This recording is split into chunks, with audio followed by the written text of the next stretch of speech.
We are live.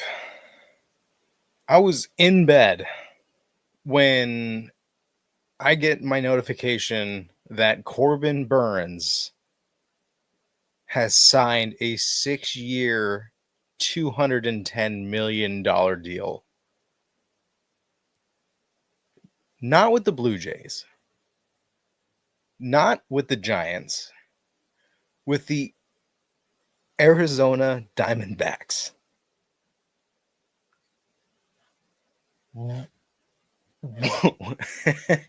What?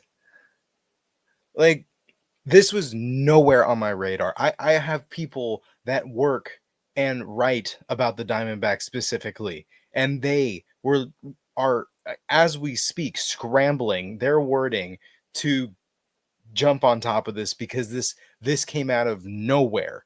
It is 10:45 on the West Coast. So if you're on the East Coast, you're probably asleep right now. The fact that we have this many people in the live stream currently tells me that you also woke up to this news and you want to talk about it. Wow. On top of that, it is also reported that I believe the Blue Jays and the Giants, I know for sure the Giants offered Corbin more money to go play for them, and he decided to stay in Arizona where he has a house and he resides in Scottsdale. So easier transition. I mean, at that point, how much more money does it really matter that you're going to make over the course of 6 years? That's the remainder of his career, right? Am I right or am I wrong? 6 years from now, wait, is he 30 or 32? He's getting up there. So this is wild. I did not expect this. This is like as shocking as the Jordan Montgomery poll last year. I just hope it doesn't end the same way. That would be terrible. That would be really bad. Montgomery, though, has a much lesser history than Corbin Burns, who is a potential Hall of Famer in the making. He's 30. Okay. So Corby's he's the same age as me. He's got some time. He has 6 years. He's going to be a Diamondback for the rest of his career. At least that's what I'm assuming he could probably go past the age 36 for sure. But his prime is going to be in Arizona.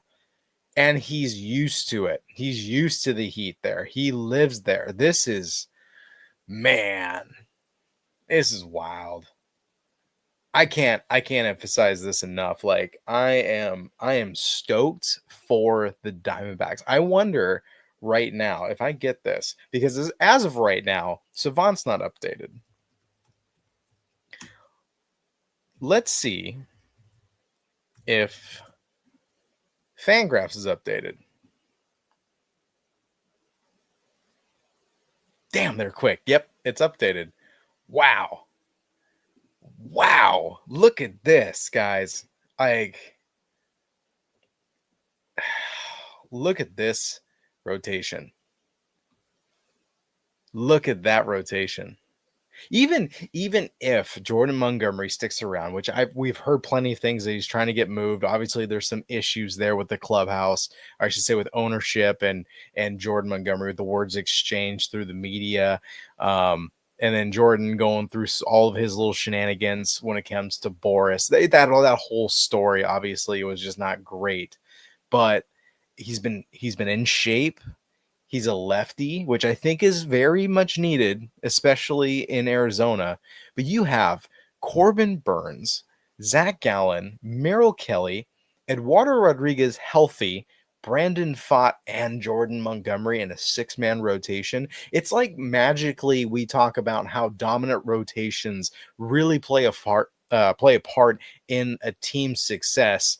And we've talked about this maybe for the last 2 years, and magically it seems like the Phillies, the Diamondbacks, the Dodgers all have insane rotations going into the next year. Like they really fully dedicated themselves to pitching, and This rotation is just insane. Justin Martinez did amazing last year. So being a closer, I'm not even surprised. AJ Puck being that number 2. I mean, Ginkel is a pretty good setup guy for your number 3, but I'm assuming they're probably not done yet. Seth Martinez, Jarvis, and Thompson are also really good. But this is wild. I mean, they have their ace now. This is incredible pickup for Diamondbacks. Nobody was expecting this. Nobody. Nobody. Let me make this bigger for you guys. If you think that I'm gonna believe you when you said, "Oh yeah, I knew he was going to Arizona for sure," I didn't see one single article, rumor. I didn't see anybody talk about the Diamondbacks talking to Corbin Burns about signing him. That I figured that they were so locked up with Jordan Montgomery's money at this point that Burns was out of the question. That's what I thought. It's so wild. It's so wild. See if I can get some more information from MLB Trade Rumors. I do really like them. Yeah, they don't have much. It's a 6-year deal worth $210 million. I don't know about if there's any deferrals, if there's any bonuses. Obviously, he's with Scott Boras, which is funny given that Jordan Montgomery's there. Now he's brought 2 players to Arizona, but the last one fired him. Looks like there's an opportunity for an opt-out following the 2026 campaign. I don't know if that is a opt-out for, I don't know if that's a club option or if that is going to be a player option. I guess we'll see how he performs, but no complaining about weather, no complaining about no off-season timing to get ready. This is a perfect time for him to join this team. He doesn't have to move, low stress. That is an insanely good rotation that we're looking at, on top of an insanely stacked batting order. Look at this for a second. Okay. I had Aaron on with Sports Illustrated for Diamondbacks. Really good guy. Okay. So they go through and they do the trade for Josh Naylor. They trade away a comp round pick B and Slade Sissoni for Josh Naylor. I think Arizona won that trade 100%. They lost Christian Walker. They didn't want to spend double the money. They get a $12 million contract for 1 year, see how it works with Josh Naylor, maybe extend him. We'll see from there. And if he does perform, that's great. But you have a similar powerhouse at first base that you had last year. Yes, you lost Jock Peterson. He's over in Texas now, but Pavin Smith has been amazing. And talking to Aaron, everything seemed really reasonable for him playing a DH role and possibly doing it with other people. I mean, Tim Tao was a big name that I think that should be talked about a little bit more. Aaron's also very high on him. He is insanely blowing up the AAA. I'm just putting these couple guys out there. Look at these batting averages. Corbin Carroll, your number 1 round pick, rookie of the year. He has the lowest batting average on this team. This team is raking. It's insane. Yeah, Pavin Smith had quite a few less at bats, but he's also the one that hit 3 home runs in a single game. So I'm not worried about him. You have this. I'm just saying, I know I'm letting out a lot of my excitement because these assholes don't do shit during the offseason ever. And they always know how to disappoint because their ownership is dog shit awful, just really bad. So I'm getting my excitement out for the Diamondbacks because not only have the Padres not done anything, the Diamondbacks are really making moves to actually have a winning team and get their asses back to a World Series. This lineup doesn't have insane superstar names. Ketel Marte, definitely. I think he's the biggest name. Obviously, I think he was very much deserving of an MVP if Shohei was still in the American League. Corbin Carroll had a rough couple of months, but other than that, still an insanely good batter. 35 stolen bases, 22 home runs. At least he did a 2020. You have Naylor, big name for first base. Gurriel, awesome veteran. And then all of these other guys that can perform. Perdomo is really good when he's healthy. He was on a little bit of an injury bug there. And Suarez woke up at the very end. This team is very good. And the fact that you have this kind of rotation, which this is Fangraphs, so we don't know for sure if this is 100% what they're rolling out with on opening day. A lot of things could change. Jordan Montgomery could be traded away. We don't know yet. But even if you take him out, Brandon Pfaadt, Erod, Merrill Kelly, Zach Gallen, and now Corbin Burnes. Anytime you get a man with a below 3 ERA and through 32 games,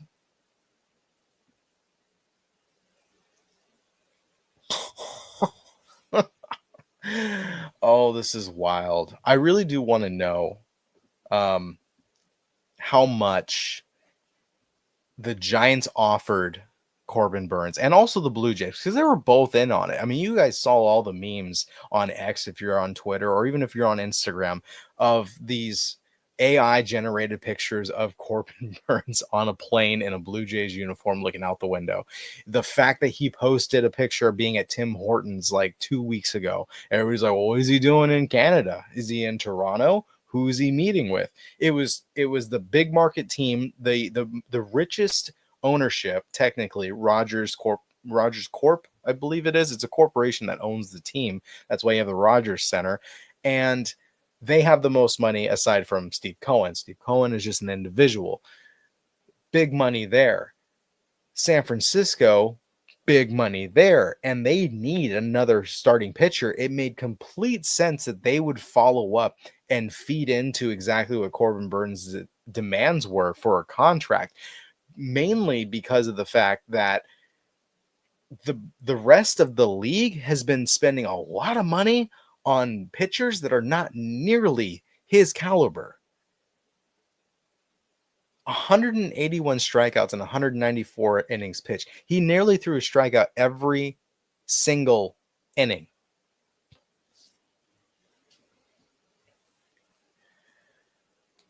That's so crazy. Diamondbacks, oh my God, you pulled it off. I am so happy for them. If you're a Diamondbacks fan, you should be feeling butterflies in your stomach right now. This is so good. And of course, I lost my feed because my computer decided, my camera decided to die because I was just live a little bit earlier. Let me see if I can fix this. Let me get you on another camera. Let's see if I can.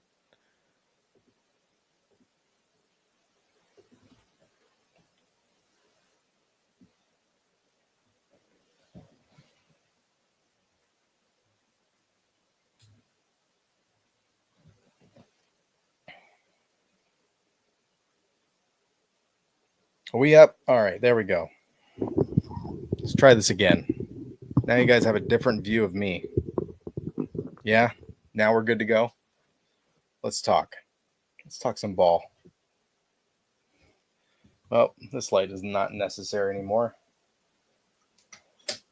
All right, let's get that out of here. Yeah, I have to change setup. I was so ready to go to bed. That's where I was at right now. I was ready to go to bed. I was in bed when this news broke. At least now we have some. At least this is why we have a second camera, ladies and gentlemen. The Diamondbacks, man, that is wild. Okay, let's take a look at something. I'm gonna pull that away. We're gonna talk to each other. I don't know how clear this is. This is my first time using a cam link with my other camera here. Wow, that's wild. Hey, what's up, Wifa? It's a Wifa. I don't know, man. You're always here. I appreciate you being here. Comment in the chat. Are you guys happy Are you guys excited? Are you guys devastated? If you're a Giants fan or a Blue Jays fan, if you're a Blue Jays fan, you've got to be sick and tired of this. You are constantly being told that your team is in on every single player. Corbin Burns made sense.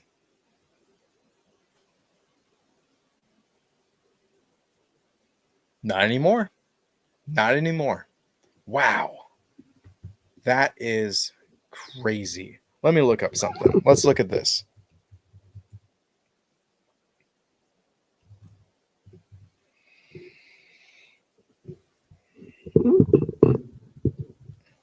Alrighty, guys. Let's take a look. We're going to pull this up real quick. Nice little SPO track. Nice little SPO track. Let's take a look together.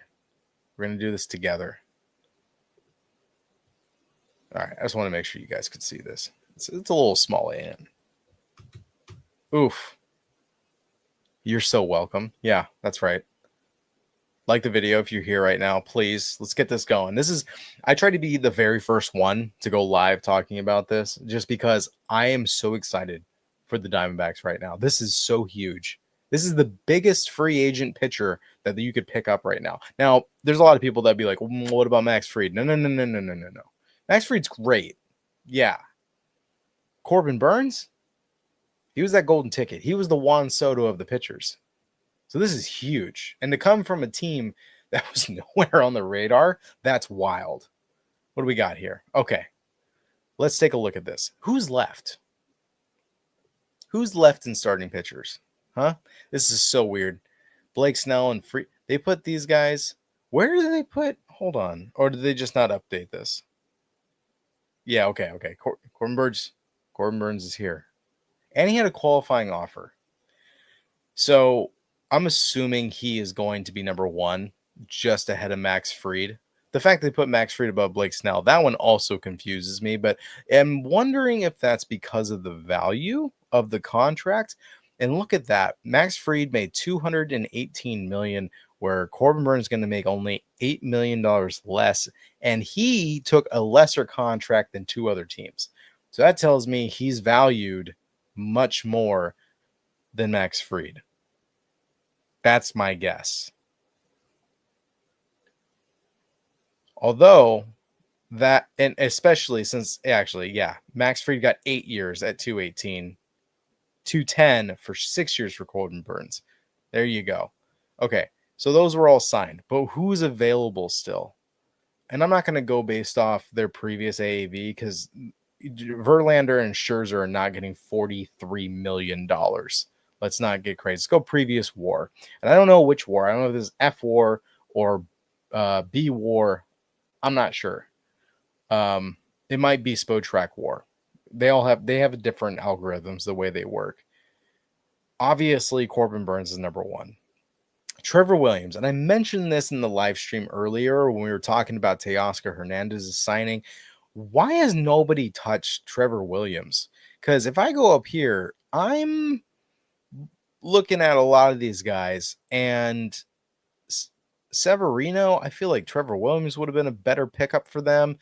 You say Kikuchi was signed immediately by Los Angeles. I figured, and with how much they're paying, you could probably get Trevor Williams for way less. His last year, I know I just said forget about that. They're not going to be getting it, but let's look at his market value. $6.8 million. Why? He did fine. I know, okay. 13 games, I get it, but a 2.03 ERA and a 1.04 FIP, a 2.5 WAR, and this guy's still not signed for $6 million. Honestly, at this point, the Mariners should sign him. I don't know. All right, sorry, let me get back to this. There we go. Trevor Williams. Yeah, he would be my guy to go after. This is a guy I would thought the D-backs would have gone after. Because from what I was understanding, they didn't have any more money. They're trying to move Montgomery and figure things out. Now I understand Jock Peterson and Christian Walker were gone, and maybe those are the funds that are now freed up for Corbin Burns. But I don't know. Him and Josh Naylor is wild to me. Jose Quintana is still available. Jack Flaherty is still available. Cantrill, Lorenzen, Ray, Turnbull. There's still quite a bit of starting pitchers that are still available. If we go down this list, I mean, Paxton, I think, retired, so I don't know why he's on here. I guess he's technically a free agent, but I thought he retired. Martin Perez, maybe if he can get a secondary look somewhere, but he didn't do too well in San Diego, so I'm a little bit hesitant on that one. Patrick Corbin still available. Carrasco, who was with Cleveland, he's definitely not coming back since they signed not Cade Smith, who Matthew Boyd. So or no, Matthew Boyd went to Chicago. Who did Cleveland pick up? Hold on. I wonder if I can look that up. I'm getting off topic here, but I just want to see this because this is going to bother me. They replaced him for someone. Let's do multi-year. This is how I do my research, people. Yeah, Shane Bieber, they re-signed. Ben Lively. I guess they didn't. I guess they went out and got Luis Ortiz from Pittsburgh. That's right. Gavin Williams, look out for him. He had his rookie year this last year. He should be really good next year. Anyways, back to free agency. There we go. Starting pitchers. There's quite a few, but he was number one. They had so many options as far as going after quality pitchers. Like, obviously he's at the very top, but Trevor Williams, Jose Quintana, way cheaper. Especially, I mean, what's asking price for Jose Quintana?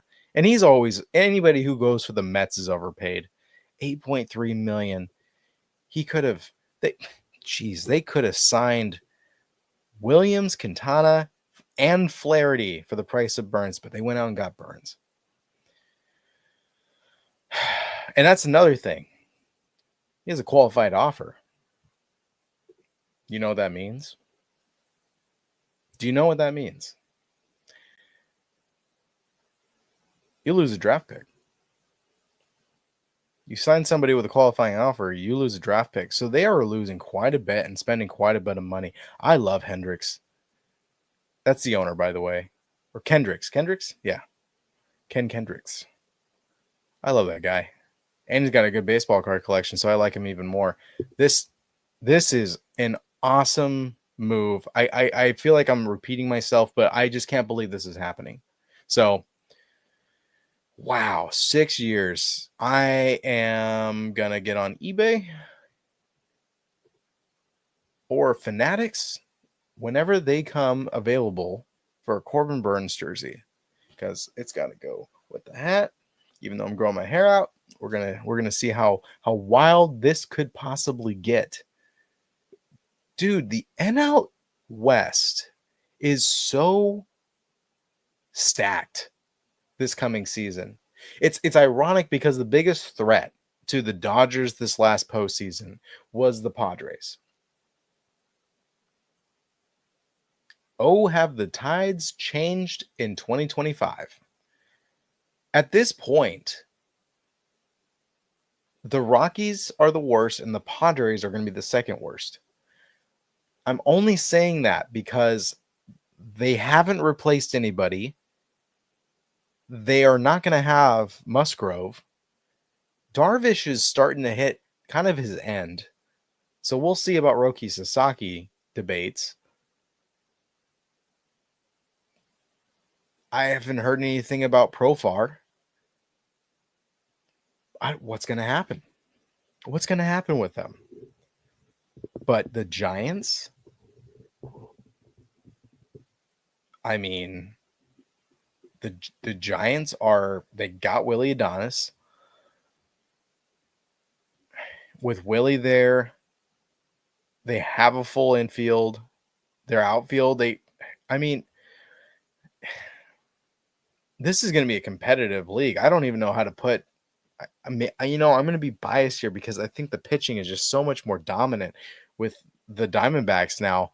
I think it's going to be the Dodgers than the Diamondbacks. You're looking at the Diamondbacks almost guaranteeing themselves a wild card seat with this roster if they perform the way they did last year. I'm not even talking about 2023 when they went to the World Series. I'm talking about I think this is a better team than the 2023 Diamondbacks at this point. Yeah, I think I stand by that. Wow. Yeah, the NL West is just stacked, man. It's wild. Starting pitching for the Giants, Robbie Ray still, Logan Webb. Then you have Hayden Birdsong, who didn't do too great. Mason Black should be good. Kyle Harrison, he had his rookie season. I think he'll be pretty manageable. But then after that, I mean, Keaton Wynn, it's just not as full as well. Honestly, it's definitely a third place rotation as far as this NL West. Even with Jordan Hicks and Taylor Rogers, and I mean Duvall was really bad. I don't know if they brought him back up from AAA because he had such a bad outing towards the end of the year. But maybe Landon Roop will be a starter as well. Ryan Walker's a great bullpen. So they have good bullpen guys, but you know offensively they are stacked. I mean Wilmer Flores, if he can come back and play the way he's known to play. Willie Adames plays like he did last year. It's going to be hard for him going from the Brewers Stadium going to Oracle Park, much less batter friendly. We all saw that with Jorge Soler. Matt Chapman, I mean, he's going to perform. Tyler Fitzgerald had an amazing 2 months last year. If he can get close to that for the entire season, solid infielder. I don't know where he'll play. I would assume second base because the only second baseman they have is Brett Wisely. This Giants team is good. Outfield, Young-Ho Lee, if he comes back healthy and doesn't get injured again, that's a huge bat. Yastrzemski got extended. Wade Jr., hopefully he can play. But Elliot Ramos I think he can be a leader of this team moving forward. So that's the Giants. But with the Diamondbacks and now this pitching added in, I still think they're a number 2, where the Dodgers are obviously a number 1. They're a juggernaut. That's so crazy. Wow. Diamondbacks signed Corbin Burns. Underbidding the Giants, underbidding the Blue Jays. And he still signs with them. It just goes to prove we know nothing. We have no idea what is going to happen. The logics of money and transactions and who's a big mark and who's not. Sometimes these players just want to play at a specific field. They want to be close to a specific family member. They have their favorite residence in a specific area that is closest to that stadium or that team. It just so happens the Diamondbacks are playoff contenders.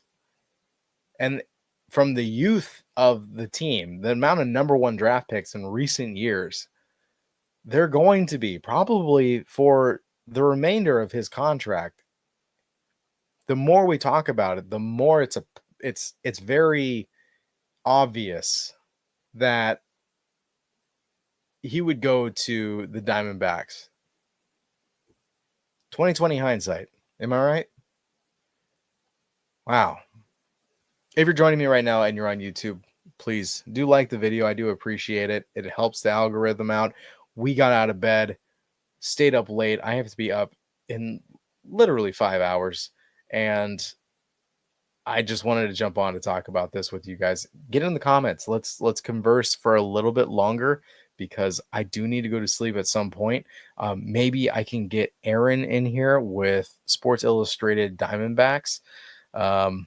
If you're Aaron, if you're watching right now, you have the link. You can jump right in. I'll throw on the headphones. We can get to talking about this with everybody who's watching because we have a decent sized group here. Considering that we don't go live very often. Wow, this is insane.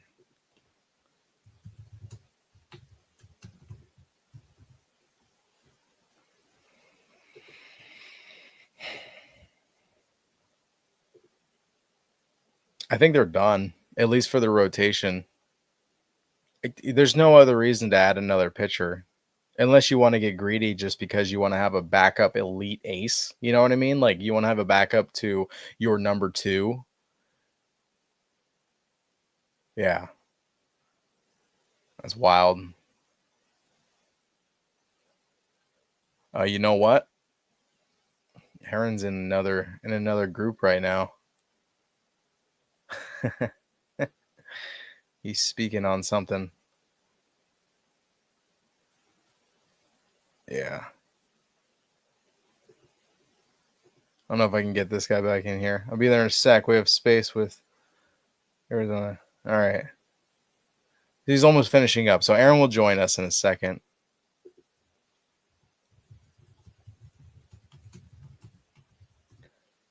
So that's good. I don't know how many of you guys are watching on X. If you're on X and you are able to leave a comment or able to engage, hit me up. Let's talk. How you feeling? Who's your team? Did you want Corbin Burns? Could you get Corbin Burns? Was your team even in on them? Is there a reason why he should not have gone to Arizona? If so, why? Why not? You know what I mean? Like, that's a huge move. I was honestly hoping that he would go to Boston, but as soon as the Red Sox signed Walker Buehler, I knew it was dead.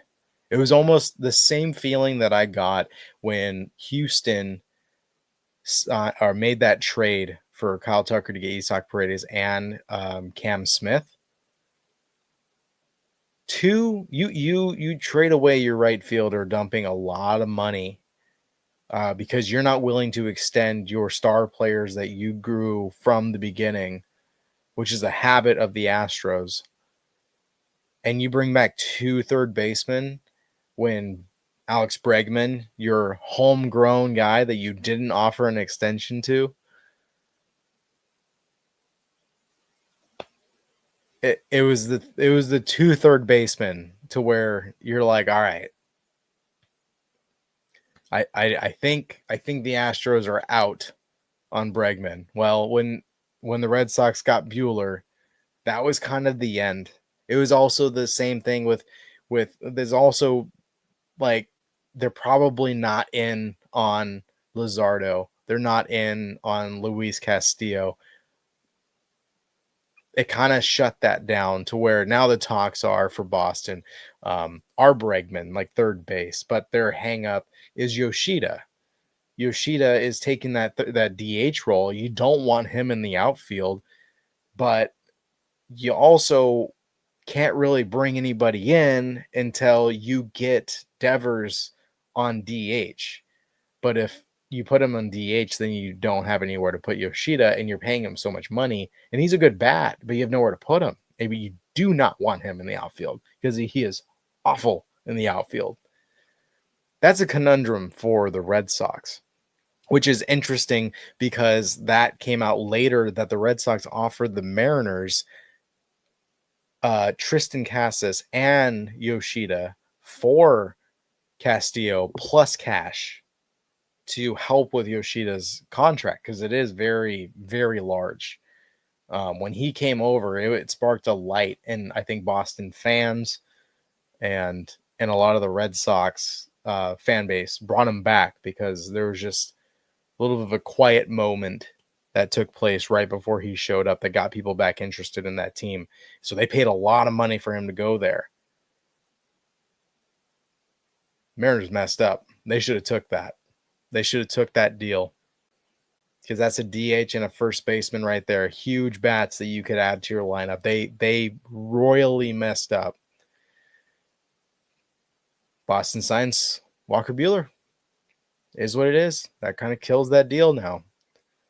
And this, I don't know what. I don't. Besides bullpen help, I guess they don't really need anything. You know what I mean? They really don't need anything. I'll take a look at something. Curious.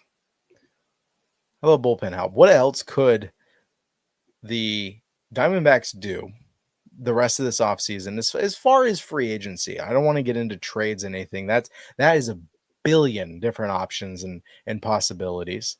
Who's still available? And is money a factor here? I think that's a big concern. Is money a factor? Because from what I'm being shown in their actions is that money is not a concern. Don't forget, they're still paying Jordan Montgomery. Like, it's not like they really, it's not like they dumped that salary because it didn't work out and now he says that he was a mistake. So maybe it's the spending spree is going hard to bring in more people the way it should be to boost revenue. I believe they don't have any more RSN issues as far as media goes. So that's no longer a hindrance. I could be wrong. I can ask Aaron on that whenever he joins in here. So if they need, if money's not an issue, and I would say this is the guy to go after, Kirby Yates. If he's only at a market value of $6 million, I think he'll sign for a lot more. If you ask me, he threw a 1.17 ERA in 61 innings pitched and had 33 saves. You tell me he is not deserving of much more than $6 million. I'm just saying. I'm just saying. I don't see any stats here as far as any blown saves. I don't know that information, but Kirby Yates, that's who I would 1000% sign if I were the Diamondbacks. If they're doing anything extra, if you're bringing anybody in, that's how I would do it.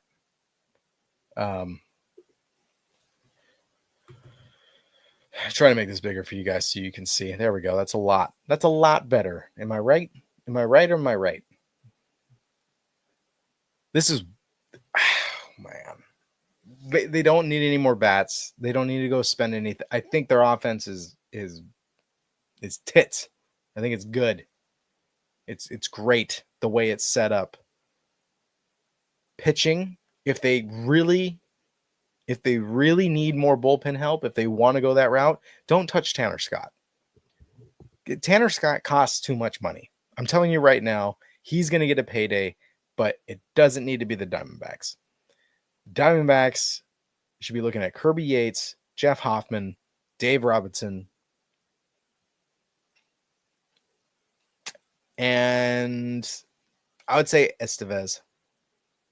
Those are the four I would be willing to spend money on if they really do need bullpen help. But again, they might not need bullpen help. I mean, honestly, Justin Martinez is a great closer. I know Seawald's gone, but Martinez is going to be great, and I would not be concerned with him at all. I mean, you still have AJ Puck, who's just a monstrous, disproportionate looking human specimen that's charging at you. He's what, like 6'7", 6'8"? He's huge.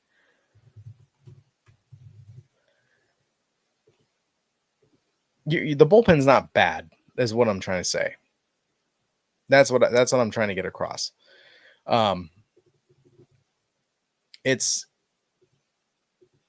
It just seems like that is the word going around. That is the weak spot of this team, that they definitely want to go out and get pitching. But these guys aren't bad. You have not a single guy in your bullpen throwing over 4. Mantiply, you're cutting it close, buddy, but he's still not throwing over 4. Your bullpen should never be throwing over 4, and they've achieved that. Justin Martinez being a great option for a closer, but imagine they added Estevez and made Kirby Yates their closer. Kirby Yates, Estevez, AJ Puck, and Ginkel as your 4. And then you have some mid relievers right after that. That's a strong setup. Maybe they're not done. I'm gonna guess they're gonna go after pitching, and that's not gonna make headlines like this. Corbin Burns is a huge name that I not in a million years saw him signing there.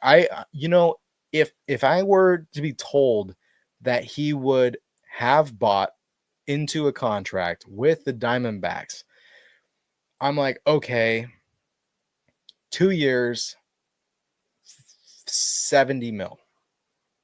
Get his payday, feel it out, but ultimately he wants to go play with someone else. That would be my guess, right?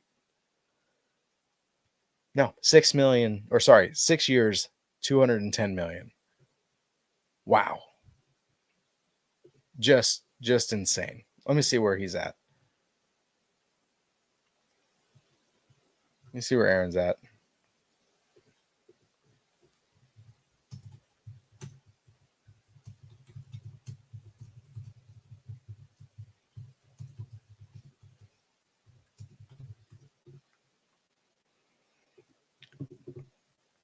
I don't want to lie to you guys.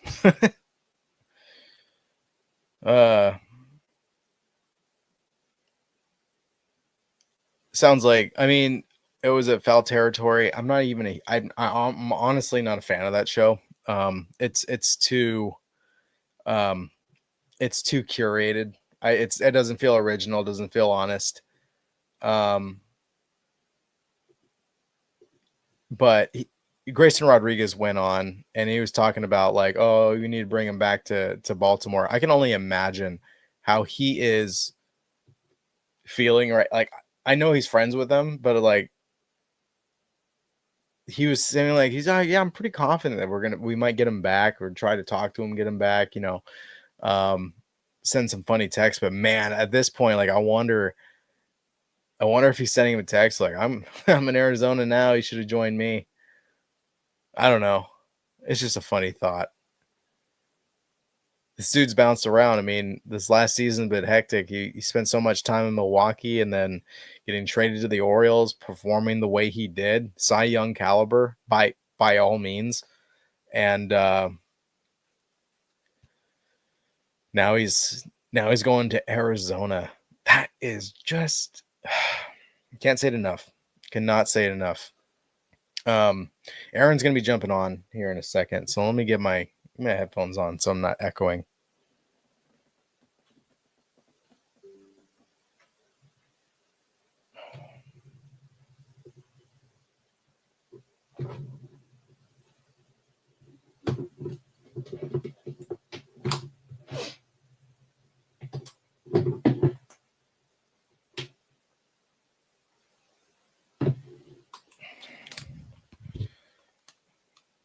This dude needs to get in here soon. What are you guys all doing tonight? It's Friday night. Yeah, I do work tomorrow, in fact, if you guys are curious.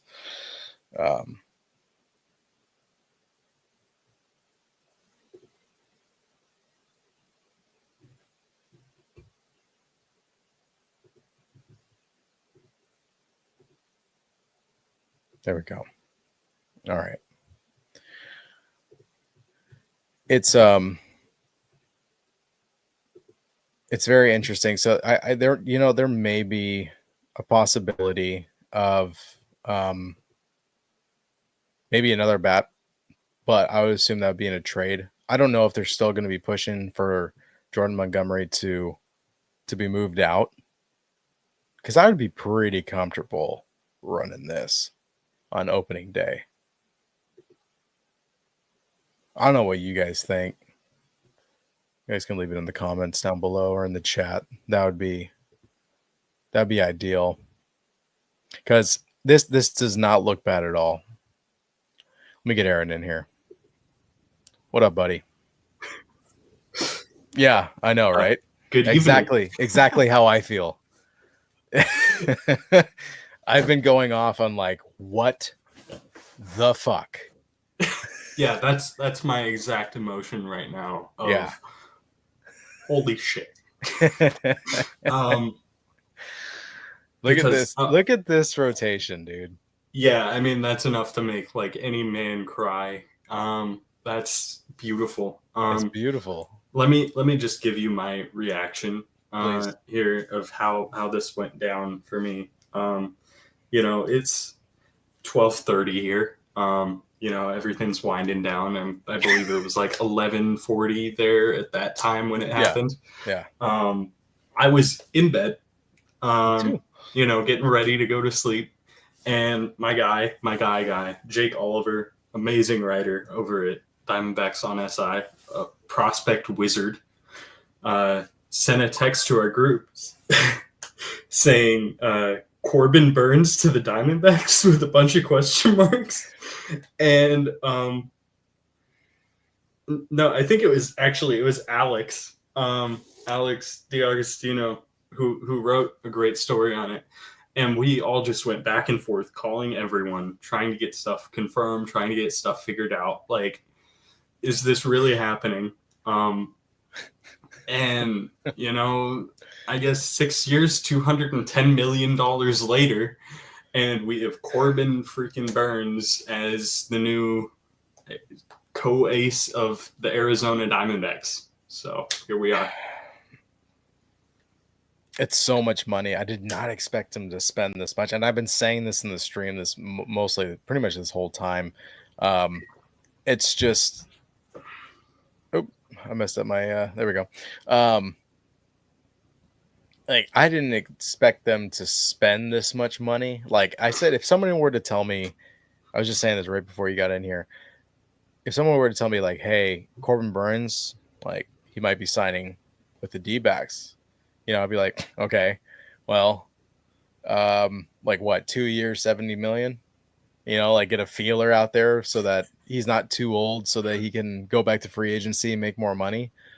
But I would have also laughed and said, like, nah, Giants are gonna pick him up, or the Blue Jays, because the Blue Jays are in on every single person, and this would be the one where they would just have to finally redeem themselves from Shohei Ohtani.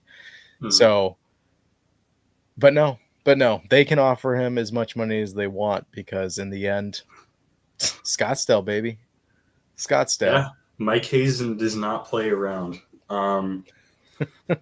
We call him Money Mike Hazen for a reason over here. You said that And he's not done. So no, he isn't done.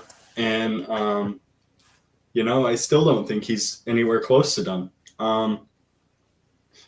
We still have to figure out what this lineup situation looks like, and if it truly is the guys that we're currently working with, or if we're going to go out and add another right-handed DH guy, or something else that I'm not thinking of. Maybe we get Anthony Santander at this point. Who the hell knows?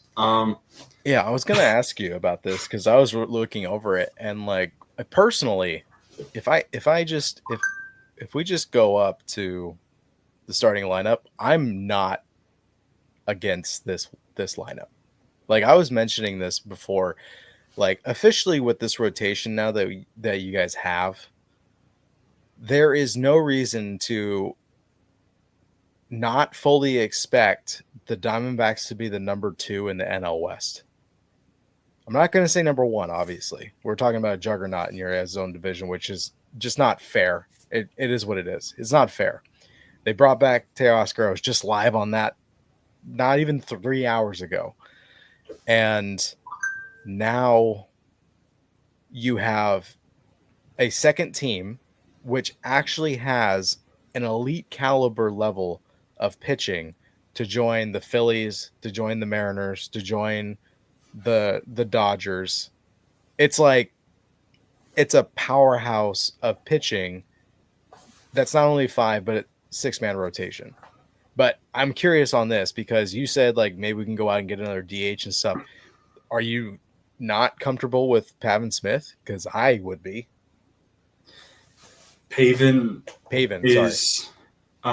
he is good, but we have seen him perform very good in a small sample size. We've seen a lot of him being not so good in a larger sample size. So we have to kind of feel out, was this breakout at the end of last year legit? And is this really the guy that he's going to be going forward?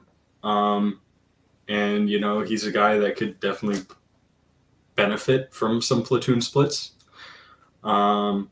So if we could go out there and get a right-handed DH, maybe even someone who can take that spot and run with it. I'm sure that Mike Hazen would explore those options and try to get that done. Is there an Anything to age get the limit on team that?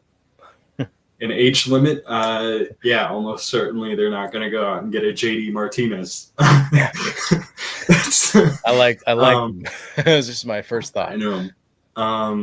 Yeah, it's just who knows at this point. I mean, they could go acquire prime Randy Johnson at this point, and I wouldn't be surprised anymore. I mean, just Oh, let's mention it. Like you were talking about like bullpen, getting more bullpen guys. Yeah, that's the priority. That's that's what they're going to do next. But like, do you think they're going to do that in trade, or do you think they're going to do it in free agency? Because in free agency, I listed 4 guys that are relatively cheap, and they're going to give you. They're going to give Who you. Who are you looking at?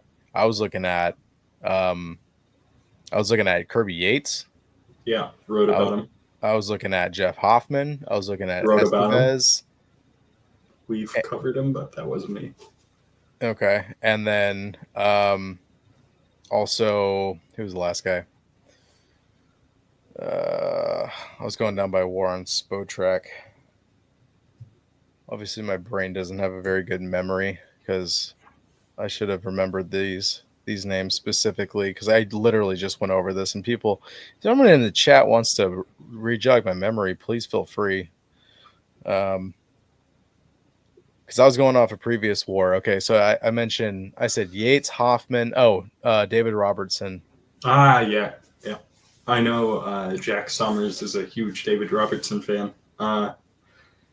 He's been doing it for so long, and there's no real signs of him slowing down. I mean, he still is one of the hardest cutters in baseball at like 40 years old. Mm-hmm. Yeah. I don't know. I mean, Yates seems like a clear favorite almost. It makes sense, especially with his market value being around like $6 million. Like that seems very doable. Because I don't see the Diamondbacks. It'll go higher than that. Oh, of course. I mean, at this rate, I could see it going to 13. Ooh, that seems high to me. I feel like 11 would be. The Rangers have made him a priority. Well, yeah, the Rangers are doing a lot of weird stuff. Although now that they don't have Nathaniel Lowe's budget, maybe they can. But for how long are they going to sign him? And with all these other options, they might also look at Estevez or Estevez. I don't know the proper way of saying his name. Because I mean, I know that Robertson is going to be he's going to be up there. He was making 11.5 last season. So, whoa! I turned white. You're welcome. So I don't know what his market value is going for these days, but only 7. So his value's dropped, even though he hasn't lost his. It's just age. Cutter. Yeah, but that's a big issue because there's a difference between performance and then age. Because you look at this number and you think Scherzer, you think Verlander, and yeah, those two are probably fading out. I mean, you look at Kershaw; he hasn't even been re-signed by the Dodgers. It might just be that he's done. Robertson declined a $7 million option from the Rangers going into this offseason, so he's probably going to get like 12, which I could see. He's coming off a great year. Yeah. They could go out and get Robertson, or as we heard reported, they could go out and get Kirby Yates. They could do what I was talking about on Mitch's show just a minute ago, and go out and trade Montgomery for Ryan Presley and kill 2 birds with 1 stone. Right. But is he available right now? For Or trade, sure. yeah, The are they? Astros have been shopping him so heavily, it's crazy, but I They don't know haven't. if they'd want to do a Presley for Montgomery deal. That seems kind of counterintuitive for the Astros. Um, Eh, I don't know. Like I they can need see both. rotation help, but Yeah, that that's what I was gonna payroll say. It isn't going to be doesn't. looking too fun. If Jordan Montgomery can just maybe get a full spring training to get out and maybe work out all of his excuses before the season starts, then maybe he can perform well. Well, if he's In trying to get out of Houston. the humidity, Houston's the wrong place to go. That you know how much that bothers me when you say that's and I understand that you say it just because you know that annoys the shit out of me when you talk about how humid it is in Phoenix. It's so dumb. But it's yeah, well, I mean, then maybe he'll go there and be like, oh, maybe it wasn't so bad. I don't know. But maybe he'll have a comeback because like you said that he's been working out, he's been staying in shape.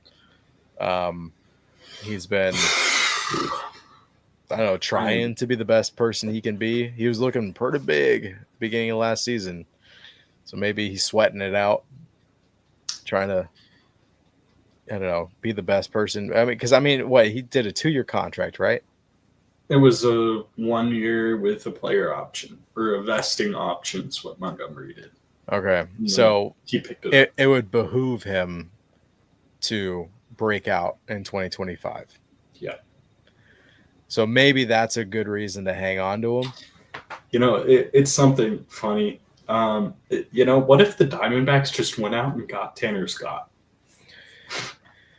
What if they just But doesn't that went just out seem and too much? it's gluttonous, right? At this point, Are they just because trying to be the southern version of the Dodgers? no way, and there's no way that the Diamondbacks have that kind of capital, right? I mean, we say that as if they didn't just sign a $210 million deal with the best starting pitcher on the market, Yeah. but we didn't think that was possible, and I'm joking around with that because maybe before this deal they could have freed up some payroll and made a Tanner Scott type move. But now you're trying to free up money to work out a move that you've already made.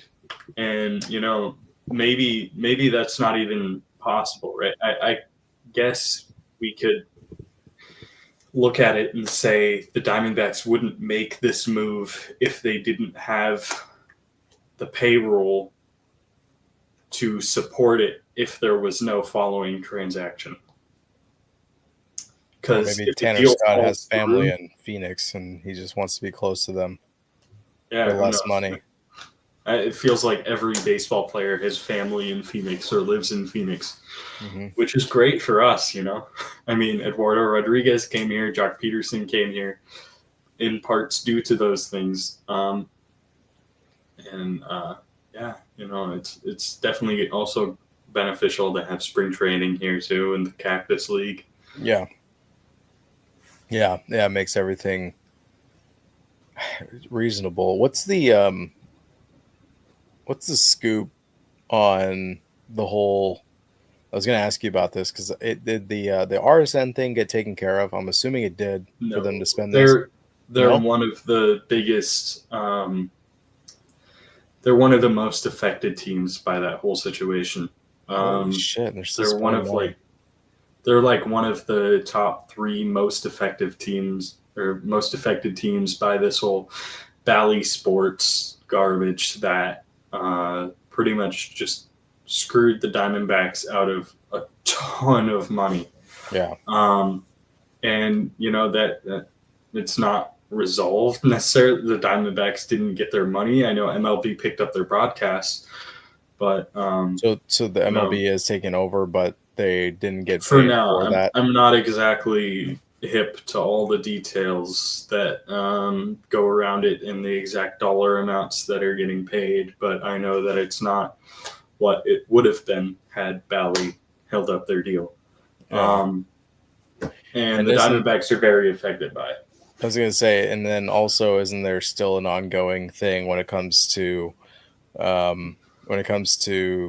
Maricopa County and Chase Field, uh, as far as the restorations and renovations that are needed, like the roof and the just I guess all the seats and just all the stuff that they want to do and are needed because it's I from what I understand it hasn't had a real overhaul since it was built in what 97.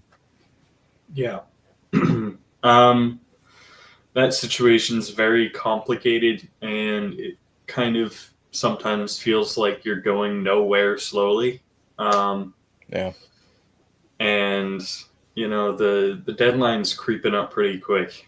Um, I think it's 2027. Hmm. Um, and it's kind of scary as a Diamondbacks fan, as an Arizona sports fan, that just watched your beloved Coyotes get. They were here one day, and the next day they're playing in Utah. Mm. Um, and that's a truly terrifying thing for a sports fan. I mean, you just lost one of your teams. Seattle fans will know that with the Sonic Hmm. or the Sonics. It's scary, man. And to have this team that's doing so well, I mean, great teams aren't immune, no matter how well they play. And we really need to get this situation resolved. Everybody wants to keep him here, from Ken Kendrick to Derek Hall, the Diamondbacks whole team. They want to keep the Diamondbacks here. The city council, it's beneficial for them. It brings in more money. It's a tourist thing too. Huge. Yeah. Um, it's a huge market. It brings taxpayer dollars. The Diamondbacks are a taxpayer, Hmm. and they got to figure this thing out. I mean, the facility simply, it needs some serious love. Yeah. I love Chase Field. It's a second home to me. I love being in there. No matter how much sometimes it can feel kind of cavernous or almost like an aquarium with the pool in right field. Hmm. But it's awesome. A lot of people hate on it too much, especially people who've never been there, because you don't know what it feels like when the crowd gets going and when it gets super loud, and it can tighten up on those opposing fans. Hmm. Especially with the roof closed, or when the roof is open on a warm Arizona night and it's beautiful, or you can see the sunset through the windows. Um, yeah, it's truly special, and you really hope that they can figure that stuff out. Yeah, and I mean, the experience is pretty awesome. I mean, I've been there a few times. Unfortunately, two of the like 5 games I've been was against the Dodgers, and those two games were when there was more blue than red, um, which is always sad.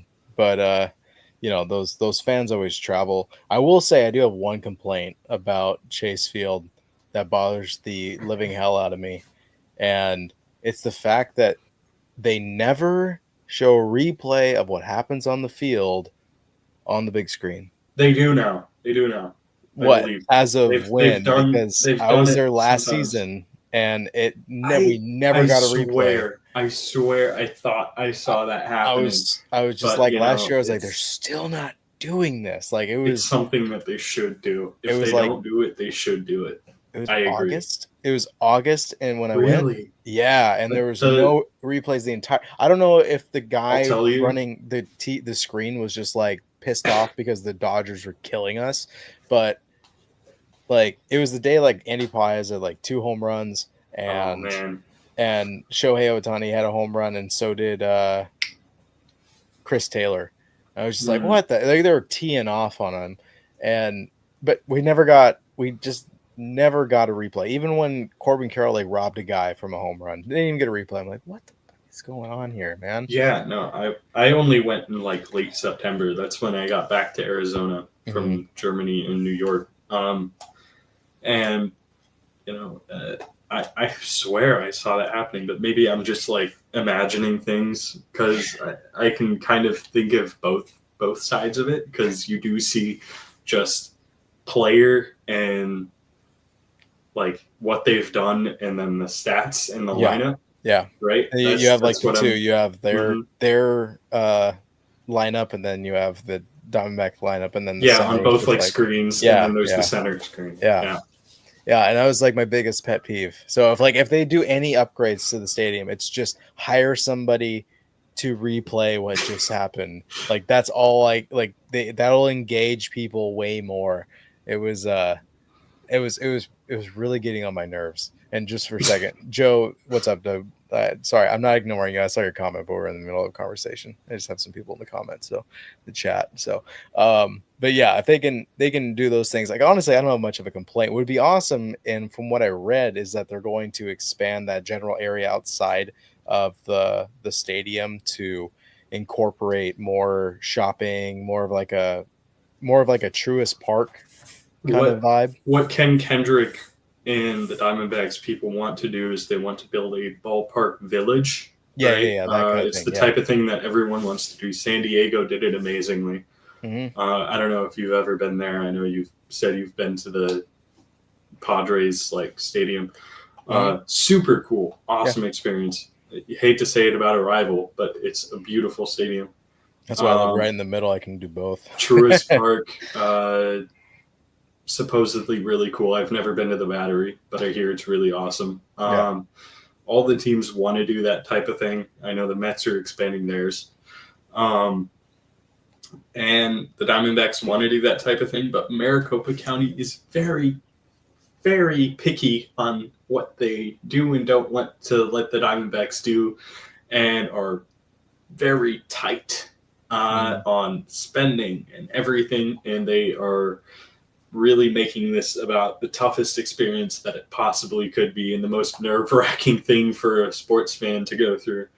And I don't want to, like, I mean, obviously, some responsibility falls on ownership when it comes to keeping the team in the location, but Hmm. it's kind of unrealistic to have an owner purely build a stadium by themselves and not rely in some form on taxpayer money. As sad as that is. Well, it's got to be a partnership there, because like Yeah, you exactly. are you're building you're bringing a team to represent the city, and the city should be supportive of you bringing in tourism, like Bingo. people Yeah, shopping. You're helping the local economy. Like it's gotta work both ways. it's a symbiotic relationship. Right? You're Correct. benefiting each other. And what's crazy is that, like, if you look at my Mariners versus the Diamondbacks, it's such a polar opposite going on right now. You have Ken Kendricks spending money to where he is getting the top free agent starting pitcher in baseball, spending $210 million. You have him putting together a terrific team that went to the World Series in 2023.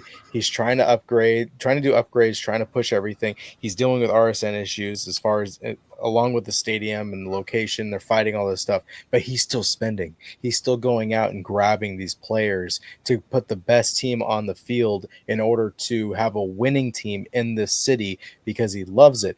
Versus my team, the Mariners, you have a greedy, self absorbed piece of shit owner in John Stanton who doesn't fork up a single dime, even though we're number two after the 2024 season in revenue profits. And he's giving us 16 million supposedly to spend on free agent market. And yet else is going on because they haven't made a single move this offseason. Like literally done nothing this offseason.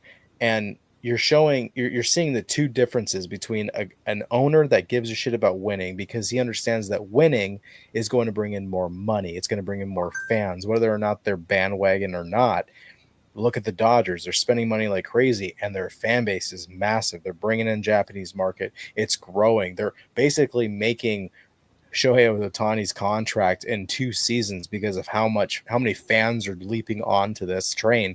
And I see that going on with the Diamondbacks now. Like they keep doing this, the fan base is going to grow in an insane rate, and they're going to generate enough revenue to where the partnership isn't going to be as necessary and as much of a burden luckily, where the Mariners, they're just gonna lose fans. People are gonna stop showing up. I've already decided that I'm probably gonna go to opening day, but that's if there's a bunch of other podcasters involved and we do like a group thing. But other than that, I don't want to pay a fucking dime to that team unless they make some serious moves and it's coming from Stanton. I'm not blaming Jerry DePota. I'm not blaming anybody else. It's ownership. And it's so nice to see that there actually is an ownership out there besides these massive markets who have unlimited money like Steve Cohen or any of the ownership for the Dodgers or the Yankees with Steinbrenner. It's nice to see another owner who's not at the top of that list, who's going out because he wants to win, even though he has so many roadblocks in front of him. Where these other teams don't have that issue because they have their own networks, because they own their own building, they own their own lot. The city supports them 100%. So it's awesome. I'm rooting for the Diamondbacks at this point, so that this is a successful test for them to prevail, to show that my home team ownership is just greedy fucks that don't deserve to be owners. That's my take, though. This is just my anger towards them. Come And I'm over to the seeing, light side, Chad. Come well, over to the light side.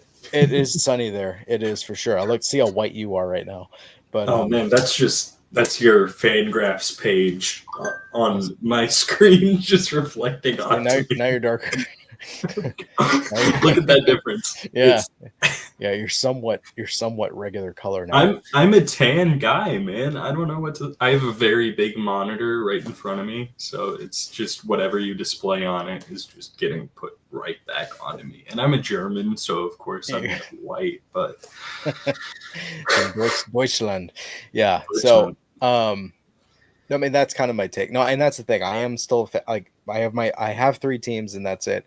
And it's the Mariner, Padres, and Diamondbacks, and 2 of them haven't done shit this entire offseason, while Diamondbacks are surprising me every step of the way, dude, for the I'm last shocked. like 2 years. I can't believe it. I really can't. I mean, I'm still speechless, man. It's crazy. And of course, everybody's blowing up your phone right now, like, what? All the time. If you see me just checking my phone this whole time, it's always constant. Yeah. I've been trying to avoid looking at X because I'm wondering what the hell is going to pop up. But I've been trying to stay on top of it because we've had people saying like Mike Hazen's busy. It's like, what else could drop right now? It's like 1 a.m. But you know, God, who knows? I have to go to Who work knows tomorrow. what time Kirby Yates is up? Right? Yeah, he's going to sign in about 45 minutes. Yeah, I mean, the last time that I had a deal and I was like, okay, MLB's done for the night. And then Jock Peterson signed while I was asleep. So it's like, okay, great. So Underdog MLB just posted the potential rotation for the Diamondbacks. It says Corbin Burns, Zach Gallen, Merrill Kelly, Eduardo Rodriguez, and then they put a split between either Brandon Pfaadt or Ryan Nelson. Yes. So do you think that Jordan Montgomery is not in that rotation? I think I would be surprised if Jordan Montgomery is on this 40-man roster by the time that February rolls around. Oh shit! So that incentive to be a incentive to go hard in his final year of his player option before free agency, you don't think that's enough to perform? I think that $22 million is a lot of money. Okay. And I think that coming off of the year that he is, coming off of the amount of control left on his contract, coming off of the relations between him and ownership, I think there's a lot of incentive to get him off the books, even if they believe in him and his ability to bounce back. You know, especially with having this Corbin Burns security now, like, holy freaking crap. Like, is he your opening day starter? I think they still make Gallen the opening day starter. Yeah, it's crazy, right? Yeah, Miguel just commented. He says, at least you guys giving Dodgers a challenge better than San Francisco. Yeah. We're putting up a fight, man. What I was talking. I was on the team of San Francisco. I said this on your show that San Francisco is competitive if they sign Corbin Burns. And guess what? You didn't get Corbin Burns. And now I'm thinking that San Francisco is staying in their middling ways, right? Maybe they're an 84 win team, 83 win team next year. And that's the thing. I don't think they even tried to. I think they're trying to get out of that slump, and it just happened to be location timing, and the guy that was available, that's the best one, happened to be Corbin Burns, who lives in Arizona, and he's just like, nah, I don't want to live in San Francisco. I don't want to get my car robbed every 3 days. It's a terrible city right now. It's still not cleaned up. It's still wild politics, and I have family that live there, and they complain about it all the time. I have lots of California family, and I'm not going to say too much on San Francisco and its imbalance right now, but I wouldn't choose to live there myself right now. More subtly put by a professional writer versus a stupid podcaster that doesn't know ball. That's the biggest thing I've been told in the last week. You don't know ball. I'm like, okay. Everyone gets told they don't know ball. Yeah, I'm like, okay. Well, Jeff Passan gets told he doesn't know ball on a daily basis. It's he doesn't. Yeah. Oh, Passan, least ball knower ever. Just kidding. I love you, Jeff Passan. Yeah. Baseball Jesus. Yeah, I'd love to have him on. I'd tell him he doesn't know ball. Passan is an awesome dude. Just to see what he would say. He'd probably. I would hope he understand that I'm fucking with him, but sometimes. Of course, he seems like a very down to earth dude who you can joke with. Yeah, it's funny whenever he goes on like ESPN Seattle.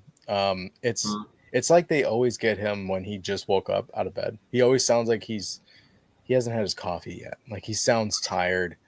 Which is funny because I'm pretty sure he lives in Kansas City, which is like much further east than Seattle. Oh, and all of these interviews that I watch, they're like in the morning at like 8 in the morning for us. So it's like, oh, maybe he wakes up at like 11 because he's wake up at 3 a.m. breaking news. Yeah, I'm still waiting. Oh, Bob Nightingale.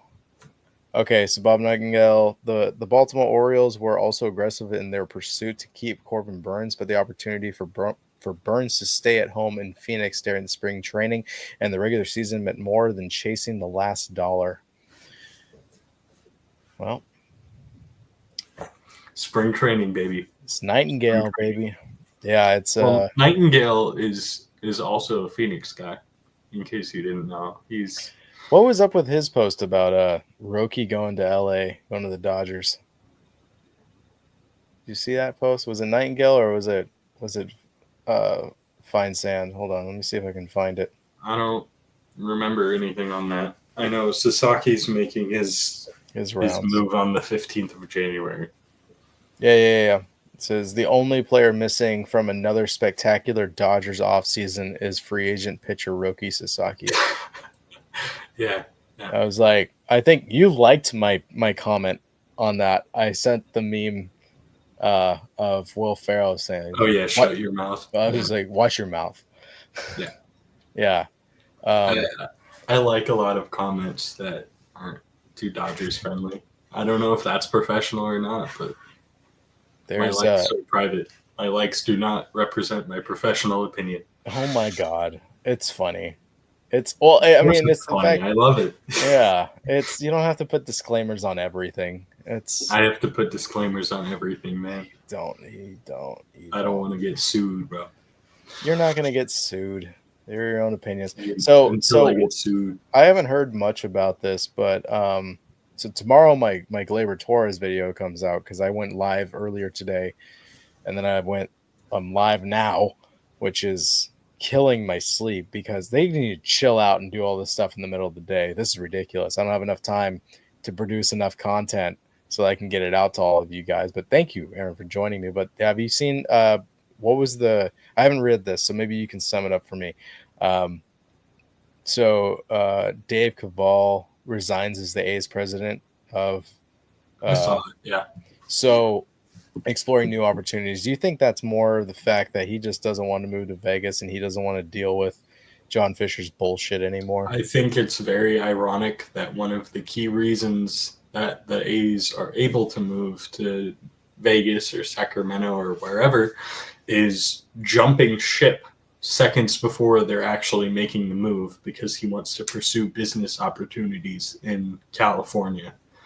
Dave Kaval has been one of the biggest reason that the A's are the A's and are not spending, I mean, until they've left Oakland, have been a sore spot in the Oakland versus Athletics relationship, right? Between the last dive bar and the other community ties that have just been garbage. Mm-hmm. Dave Kaval is that, along with John Fisher. He's been horrible. He is, I don't know, what is it? The Chris Larson of Seattle? Is that who the guy is in Seattle, right? Which one? Chris Larson, the owner? Yeah, he's one of like the One top of guys. the owners, yeah. Like John Dave Kaval Stanton's was the the president. majority. Are you talking about president of baseball operations or GM? No, that's Jerry DePoto. Yeah, I know. Or Justin. No, Chris Larson. He's a guy up there in the ownership box. Yeah. He's one of the chairmen. And Dave Kaval is that type of guy. Oh, okay. Right? He had direct relationships with John Fisher, and he's jumping ship, and he's slimy, in my opinion. I hate that the Oakland A's had their team stripped away. I hate that all of those fans no longer have a ballpark to go to. I hate that they don't have a place to mourn Ricky Henderson at what was formerly Ricky Henderson Field. They can't go and put flowers down. I hate that there was a New York Post reporter that trashed Ricky Henderson days after his passing, which isn't related to Cavill, but is still scummy. Yeah. You know, there's a lot of stuff that's going down right now with the Oakland A's, and it's terrible. I hate it. You can't even comment on a post. Yeah, it's kind of I don't know. I feel for Oakland fans, like just overall. I can only imagine being the I don't know, I guess being in their position. I can only imagine being here and like talking all this shit, and then they move it to another state or another city. They move it to Utah, where that's the next kind of closest area because they're ready to build a set $900 million stadium or whatever it was that they proposed, and just losing your team altogether. I don't think that would happen for us, just because there's so much. It's such a massive fan base out here. It just wouldn't, not only business wise, make any sense to take this team out of here, but we talking Seattle or yeah, I'm talking. It's like Seattle. If I were to kind of deal with this same, I don't think it's going to happen here. Even though I feel like the fan base is very much like Oakland at this point, kind of fed up with the lack of. I would say not only is the lack of spending, which is also another topic, which is funny to talk about, given this season, but just mad because it's just like they never seem to pull the trigger, and it's so unfortunate that Oakland happens to have, they have a great fan base, man. Oh, huge fan base, great people, and yet the demographic of a business side is saying, oh, well, across the bay is another baseball team that's splitting the revenue that we could get. So the best idea for us, since nobody likes us and we want to be cheap and we don't really want to deal with the city council and we don't really want to go in and play a part into what they're offering us, we're just going to move it to Vegas because we think we're going to make more money there.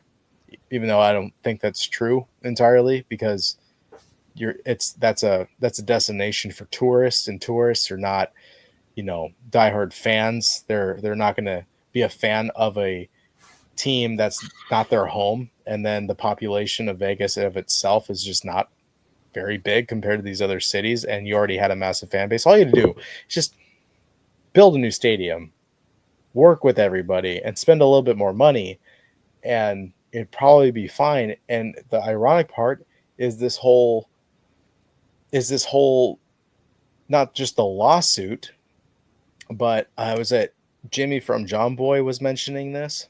Um, I don't want to butcher this and get it completely wrong, but it was an argument with the players union, and instead of paying the specific amount to the players, like their contracts and agreements, their salary, they were just like, oh, well, instead of that, we'll just move the team. And that's I basically believe what it. they did.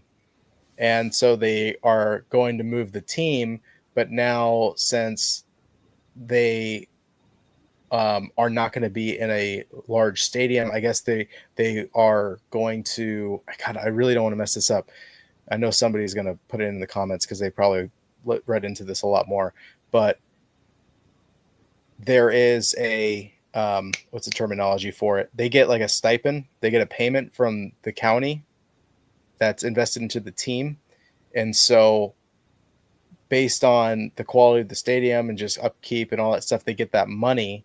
But with them moving, instead of staying there, they're going to get cut off based on the money they're spending on their players. So they found like this loophole to where they're like, oh, we don't have to pay the players, and we're changing stadiums, so we still get our money from the local county that they're at, that stipend that they're entitled to because of this move. I really do need to look it up in graver detail because I know I'm butchering it, but it's just like you said, just so scummy the way it's working out. And of course, the main story that I do know more about is just the fact that the players union most likely is going to file a lawsuit if they didn't spend more money. So magically, that's how you get, Not a lawsuit. or Agreed. grievance, which would later turn into a lawsuit. That whole thing. I don't want to get sued myself, I guess, but Got to get it all right, otherwise they're gonna come yeah. after. Well, I know I'm butchering this whole thing. Oh, it's fine. It's yeah, I'm willing to admit it. I know somebody out there has more information than I do. Somebody might be screaming out there. Put it in the chat. That's perfectly fine. I mean, correct me. I know I don't have it completely right, but the fact that they're spending money on Luis Severino, the largest contract in the franchise history, which is wild because they had Mark McGuire at one point. They They had tried to Jose- get Mania. They did. they And just said and no. yeah, he said no at first, and then Severino signed, right? Yeah, they So pivoted. yeah, which imagine if they got both. But it's like you move now and now you start spending. It's like it's a greater slap to the face to the fans when you've been holding out for God knows how long, and then all of a sudden you're spending money for this new city that's not even going to see the team because you're going to go play in Sacramento, and you're going to play in a AAA ball club or stadium. It's just, God, it's so bad. It's so bad. And forgive me for butchering this whole thing, guys. Everybody who's watching, I don't know ball, so Yeah, I mean now they have Oakland has kind of a rotation. If you look at it, I mean they have Severino and Springs at the top. That mhm. isn't bad. No, it's not. It's It's not not bad bad. at all. East wasn't bad either. I'm telling you, like they aren't gonna be the babies in the AL West to the extent that they have been, right? I Even though honestly, they're playing in Sacramento. Brent Rooker in a AAA ballpark. he's gonna hit some bombs. Oh my god, hit 50, my guy. Yeah, just go for it. Although wasn't oh no, that was the Rays. They're gonna play quite a few games now at At a spring home training site. games. No, Yeah, they're gonna no, they agreed to play at their the spring training site at the for that's Steinbrenner for the the Yankees. house or the George Steinbrenner Field. Yeah. That's the But spring training park in Tampa. but they also agreed instead of playing because it would be easier on their schedule and for flights because of costs that instead of having their home games back in Tampa, that they would just stay on like the West Coast games and play their home games in their stadium, whoever they're playing, like the Angels and I believe Oakland, or not Oakland, the Athletics, whatever you want to call them. So like they already agreed that like they are going to play their home games in their stadium to cut back on costs. So that was interesting that I read about. It's another team that's just underwater. No pun intended because of the hurricane. I'm not trying to make a joke there. But hopefully they can come back from it 100%. I really do. I like the Rays, and that's the thing. The Rays and the Diamondbacks being the newest teams, the newest expansions to the MLB, and they're talking about more expansions, while at the same time we're seeing teams struggle to sustain what they have, or they're making massive changes. It's just pissing off fan bases, and it's just not making the game any better. But luckily, one of the newest teams in baseball are making moves. They're going to the World Series. They're probably going to make the playoffs this year. I mean, there's no reason why they can't be at number 2 in the wild card. What were you saying? They're making the World Series this year. Oh, okay. Yeah. Well, good luck against the Dodgers. I'm sorry. I'm not just that. It's Last time they met up, stupid. it was a 3-game sweep. Come on now. Okay. All right. Last time I saw. The only reason they won this year is because they didn't have to go through us. Right. Who didn't make the playoffs, but put that one out there. Were their Achilles heel? A lot of people would say the Padres were or are. I don't know about now, and I mentioned this at the beginning of the stream. Who lost in that series? Yeah, but I also was at the game last year when the Dodgers swept, or didn't sweep, but they definitely beat the shit out of the Diamondbacks. But what games mattered? What games mattered? I think those did. 3 in the playoffs. Well, if they won, if they swept them in the regular season, they actually would have been in the playoffs. So, yeah, there's a bias. We just didn't want to win in 2020. Oh, yeah, that was it. We've taken a break so we can get Corbin Burns. We were playing for this year. Yeah, this was the plan. Yeah, dude, it was all part of the plan. This is awesome though. It's great for the team. I'm glad I think that rotation is stacked now. It's definitely comparable to the Dodgers and the Phillies, and that might be. I mean, the Dodgers, like, their rotation is so injury prone. Like, injury prone. Like, oh my God, look at their rotation and tell me that it is anywhere near the Phillies and the Mariners, because it's not in the same ballpark. I mean, if I'm taking a rotation, if I'm picking one, Diamondbacks or Dodgers, like the top heavy of Glasnow and Ohtani and. Actually, I ruled Glasnow out. I honestly take Arm is. Yeah. I take Snell as just a backup to Glasnow. Yeah. You're right. Snell is over Glasnow, in my opinion. Yeah, but I don't even count Glasnow. I think he's going to be a great arm for about 10 starts. Something's going to happen. I'm not trying to wish ill will. It's just he never lasts. He needs to prove that he can throw over 140 innings in a season. Yeah. Yeah, I would love to see that, but he can't. He can't, and I don't believe he will. And Snell is basically just the guy to cement what they already have. I said this from the beginning. He's not an addition. He's not a next level add. He is just a piece that concretes Glasnow when he goes down or can't perform. And Snell isn't a big innings guy either. You're not getting innings from this staff. You're just not. And Ohtani's coming off. He threw a no-hitter last year. Not pitching a whole year. Yeah, he threw a no-hitter. I'm a big Blake Snell fan. I love Blake Snell. As a dude, amazing. He is so funny. He is so entertaining. I love that guy. He does great stuff for our community. He needs to throw more innings. He does. Yeah. And when he throws innings, he is elite. We'll see how he pitches in Dodger Stadium, though. I mean, he went from the two of the top 5 pitcher-friendly stadiums to San Diego and San San Francisco. Francisco. Yep.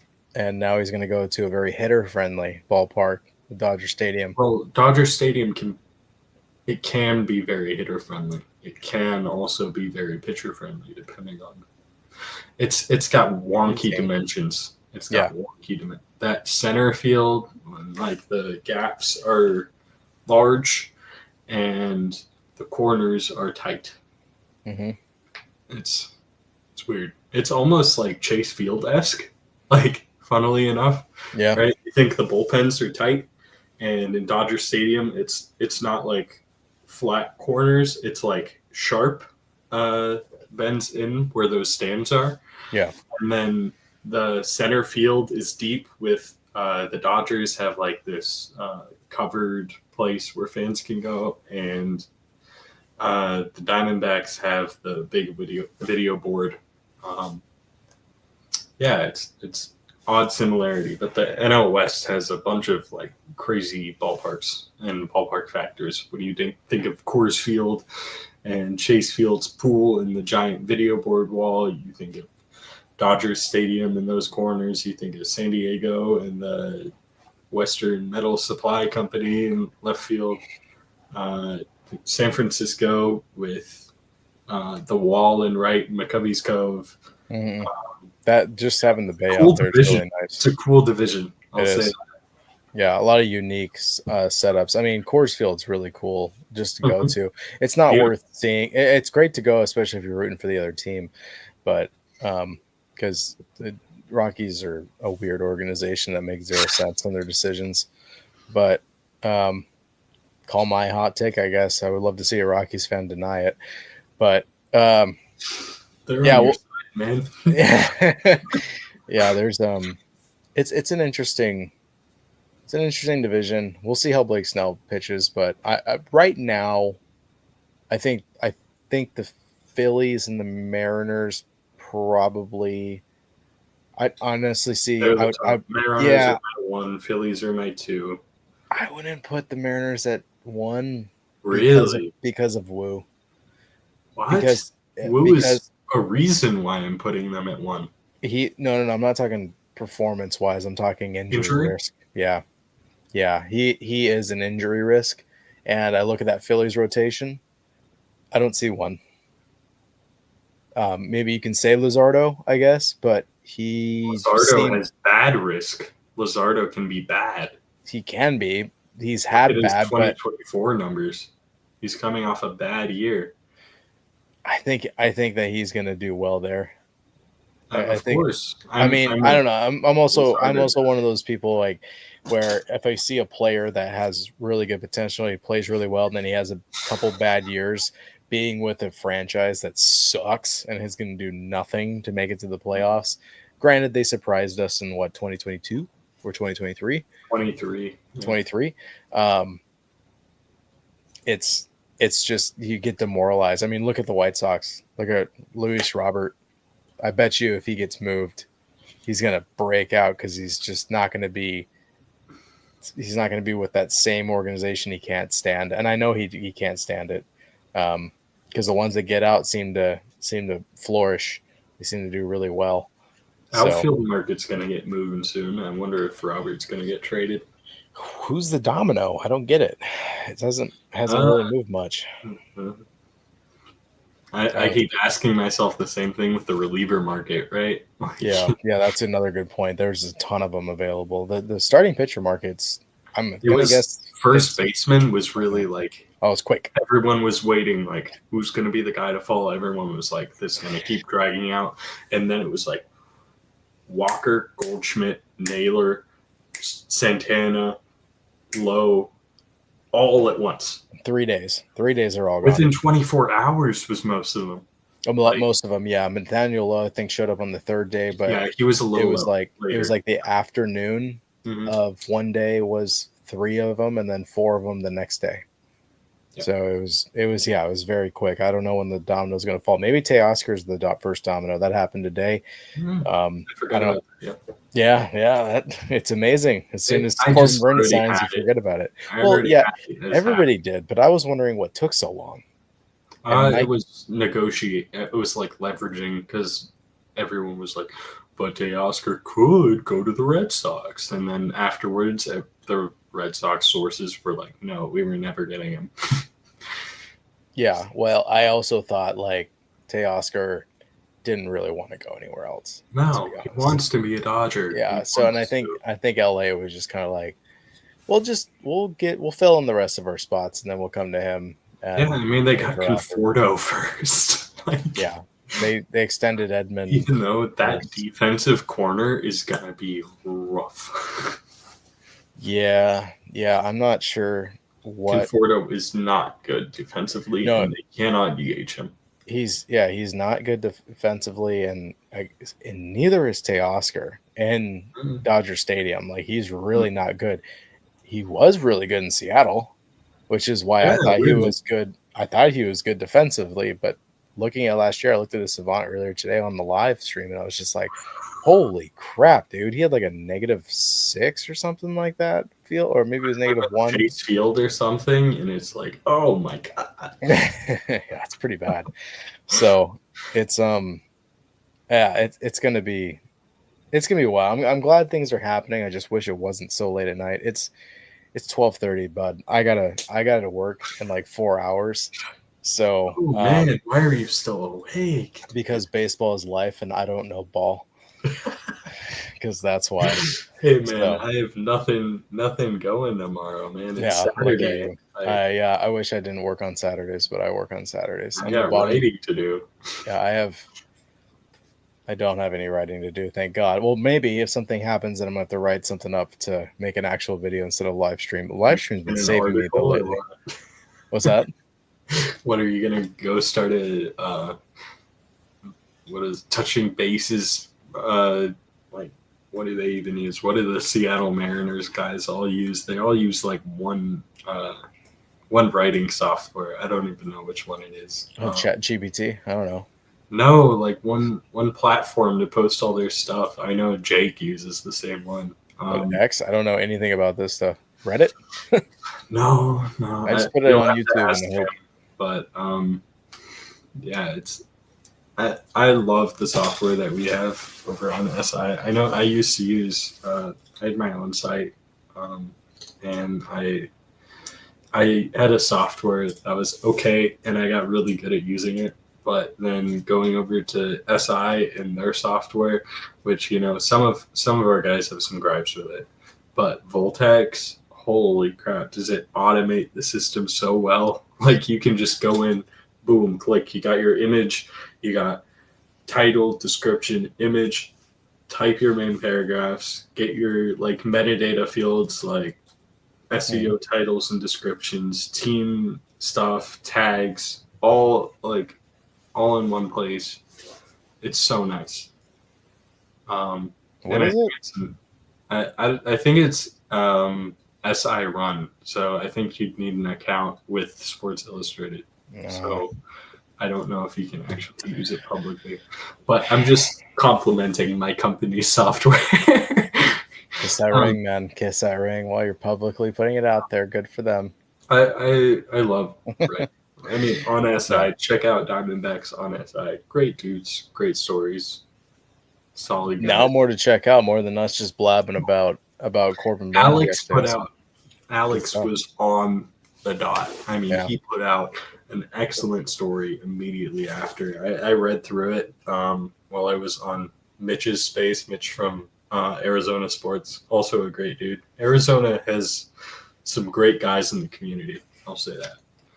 It's not the biggest fan community on like X and stuff, but Hmm. some great This is people decent size. It's not there. bad. Yeah, yeah. Yeah. Compared to like the White Sox, but Yeah. yeah, It could be that bad. I think there was more fans of the White Sox breaking the record than White Sox it's fans true. hoping it didn't break the record. Hmm. I think they had their record sales on that day on the 121st loss. So that says a lot about that fan base, and it says a lot about, like I mentioned, how players feel like when your own fans are rooting for you to lose is pretty demeaning. Chicago fans are a different breed on both sides. Yeah, I mean, Cubs fans, I mean, they went through like a 116-year World Series drought. Hmm. There are some sadistic people over there in Chicago. I love it. I mean, I have a Cubs jersey back, just because I love the whole five, man. And Wrigley's beautiful. I still haven't gone. I really need to I go. need to go to. Yeah. Yeah, for sure. All right, I'm gonna go ahead and get off of this. To everybody watching, I appreciate it. If you guys haven't, go over and check out the YouTube. Subscribe, like it. We have a giveaway coming up on Friday, so all you have to do is comment and be subscribed on all the videos, or subscribe and comment on all the videos. I'm tired. Thanks for staying up late with us, you guys. Go check out Aaron Hughes on At Aaron R. Hughes on Twitter. Yeah. Perfect. Go follow him. He has a bunch of great stories. Send you links to their website for Sports Illustrated for the Diamondbacks. Obviously, he's on top of all this stuff. I had him on. He's good buddy, good man, good old German folk, and super white when I pull up stats. But other than that, thank you, dude, for joining me. I am going to let you all go to bed because you guys are all insane for being awake right now. Yeah, we'll see what more news pops tomorrow. Also, please go check out the YouTube channel. Seriously, in my bio, I have my Gleyber Torres reaction and breakdown. That's going to be dropping tomorrow. It's already premiering, so you guys can go check that out. Because I will probably be too tired to go live again tomorrow, but I'm saying that, and something's going to Say drop. that I'm going to have until to. late. I know. This is how I always do it. This is my third video today recording. So, Hey man, you gotta and promise if the Diamondbacks trade for Ryan Helsley or something, you gotta be on the spot, man. Come on. you gotta get on with me then if you're going to hold me to it. We'll see. We'll see. if Okay. it's at Yeah, like you 3 a.m. Okay. Oh gosh. If it's 3 a.m., you gotta be up. I'm gonna be Okay. snoozing. Yeah, you're gonna probably call me a bunch of times. All right, bud. Maybe I'll wake you up and then I'll go back to bed. Yeah. For me to get online, you never show up. That'd be great. Okay, I'll see you guys later. I'm gonna end the stream. Have a good night. Bye, everyone.